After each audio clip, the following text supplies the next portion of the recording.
జై శ్రీరామ్.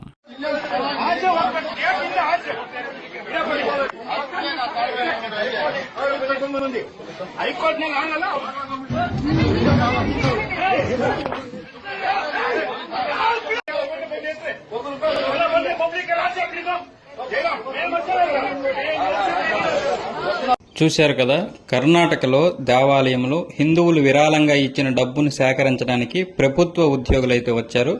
దాంతో పూజారులు ఈసారి బాగా స్పందించారు. ముందుగా మసీదులు, చర్చిల నుంచి డబ్బులు వసూలు చేయండి, ఆ తర్వాత ఇక్కడ నుండి డబ్బులు తీసుకెళ్ళండి. ఇక్కడ డబ్బులు తీసుకెళ్లి మీరు ఎవరెవరు ఖర్చు పెడుతున్నారో మాకు తెలుసు, అవసరం లేదు, మేము కావాలంటే హైకోర్టులో తేల్చుకుంటామని చెప్తున్నారు. మత మార్పిడులు, జిహాదీలు చేసే వారి కోసం సనాతన ధర్మం కాంట్రాక్ట్ తీసుకోలేదు, అది కూడా సనాతనకు వ్యతిరేకంగా మీరు ఈ డబ్బుని ఉపయోగించాల్సిన అవసరం లేదు అని అర్చకులైతే చాలా పోరాటం చేశారు. నిజంగా ఇది అభినందించాల్సిన విషయమే కాదు, ప్రతి ఒక్క అర్చకుడు కూడా మనం పంపించాల్సినటువంటి విషయం. అలాగే వాళ్ళకి మనం కూడా సపోర్ట్ గా నిలవాల్సినటువంటి పరిస్థితి ఉంది. ఇదే మార్పు ప్రతి ఒక్క దగ్గర రావాలి.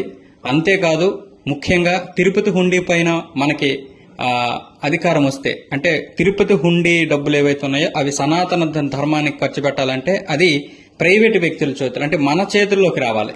ప్రభుత్వ చేతుల్లోకి ఉన్నంత వరకు అవి మక్కా మసీద్ వెళ్ళడానికి, జెరూసలేం వెళ్ళడానికి, లేకపోతే చర్చిలు కట్టడానికి, లేకపోతే మసీదులు నిర్మించడానికి వాళ్ళకు కూడా ఉపయోగిస్తారు. దాంతో పాటు సనాతన ధర్మానికి కూడా కొద్దో గొప్ప ఉపయోగిస్తారు ఆ డబ్బుతో. అంతకు మించి ఏం చేసేది లేదు. కాబట్టి దీనిపై మనం గట్టిగా పోరాటం చేయాలి. ఇక నుంచి నా ప్రతి వీడియోలో కూడా హుండీలో డబ్బులు వేయొద్దు, సనాతన ధర్మానికి సంకటం తేవద్దు అనే నినాదంతో ఉంటుంది.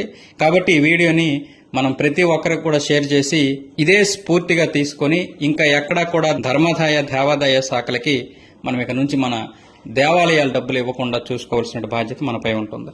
ఈ వీడియో కనుక నచ్చినట్లయితే లైక్ చేయండి, షేర్ చేయండి, కామెంట్ చేయండి. అలాగే మీ యొక్క అభిప్రాయాన్ని కామెంట్ రూపంలో తెలియజేయండి. జై జవాన్, జై కిసాన్, జై భారత్, జై హింద్.